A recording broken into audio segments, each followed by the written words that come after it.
And kung matino yung partner nyo, siguro naman, no? Siguro naman, kilala nyo sila. At kung matino sila, why not give the benefit of the doubt? And again, I get where you're coming from na kung it's better na ialis yung sarili sa ganitong situation.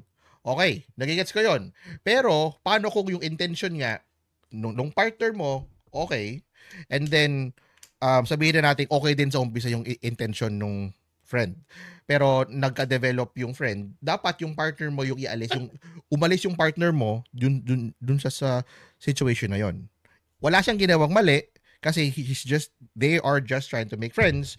Pero kung nakaramdam siya ng something, dapat ialis na nung partner mo, babae man o lalaki yan, yung sarili niya doon sa situation na yon, para lang hindi masira yung trust na binigay mo sa kanya. So very very thin line talaga siya.